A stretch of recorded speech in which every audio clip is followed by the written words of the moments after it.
متاسفانه امروزها میبینیم که عدد زنهایی که قصد به خودکشی میکنند خیلی زیاد شده است. به نظر بنده عاملهایی که زن را به خودکشی و ناامیدی از حیات میرساند این دور بودن از تعلیمات اسلامی است که عظمت و بزرگی گناه خودکشی از قلبهای آنها رفته است و عاقبت این کار خود را نمیدانند. و عامل دیگری آن این است که حقوق زن از طرف شوهر و یا خانواده شوهر پایمال می شود و به زن ظلم و ستم کرده می شود که در نتیجه زن از حیات ناامید شده قصد به خودکشی می کند. برادران عزیز، همسرانتان را احترام نمایید. شما می توانید آنها را با رفتار نیکو و رعایت کردن حقوقشان به حیات امیدوار کنید و از این گونه فاجعه های ننگین پیشگیری نمایید. با همسرانتان رفتار نیکو داشته باشید، چون که خدا و پیامبر صلی الله علیه و سلم به نیک رفتاری با زنان تأکید کرده اند.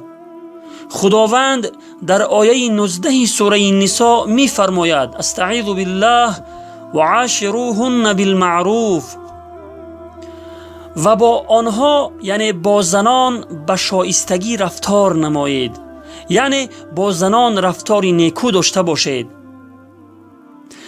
و در حدیثی که آن را بخاری و مسلم روایت کرده اند، پیامبر خدا صلی الله علیه و سلم می فرمایند: استوصوا بالنساء خیرا، یعنی با زنان رفتار نیکو داشته باشید.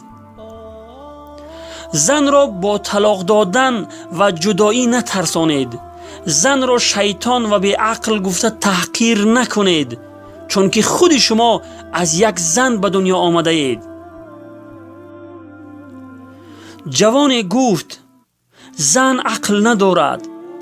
شیخ در جواب گفت: بی عقلی زن در آن است که تو بر اینها را 9 ماه در بطنش نگاه داشت، 2 سال شیری سفید داد، 18 سال با مهر پرورش کرد تا امروز بیایی و به عقل بگویی و تحقیرش کنی.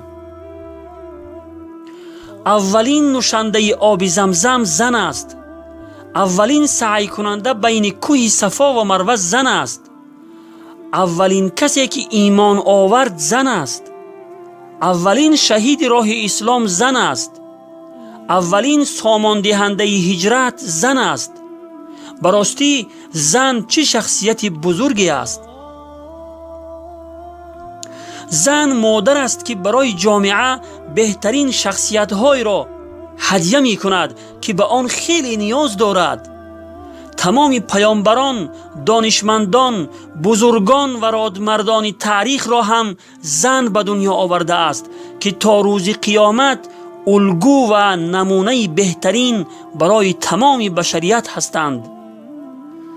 زن همسر است که در کنارش آرامش حاصل میکنی و تمام نظم و ترتیب خانه به دست زن به سامان میرسد. آماده کردن طعام، پختن نان، لباسشویی، کاسه‌شویی، تربیه فرزندان، همه اینها به دست زن سامان میگیرند. زن دختر و یا خواهر کسی هست که چطور تو نمیخواهی که با دختر و خواهر تو کسی بدرفتاری کند، آنها نیز نمیخواهند که با دختر و خواهر آنها بدرفتاری شود. اگر از همسرت یک کوتاهی دیدی، در حال او را با سخنان دلخراش و یا صدا بلند کردن آزار مده. وقتی از یک کوتاهی زن ناراحت میشوی، خوبی‌های او را به یاد آر که خوبی‌های او در برابر یک کوتاهی خیلی زیاد هستند. زن مادر فرزندانت است که نمیخواهند مادرشان را رنجیده و آزرده خاطر ببینند. برادران عزیز، در حق زنان از خدا بترسید، با آنها رفتار نیکو داشته باشید و حقوقشان را رعایت نمایید. گمان نکنید که زن نمیتواند انتقام بگیرد، بلکه او خدای توانایی دارد که انتقامش را از شما میگیرد. والسلام علی من اتبع الهدى.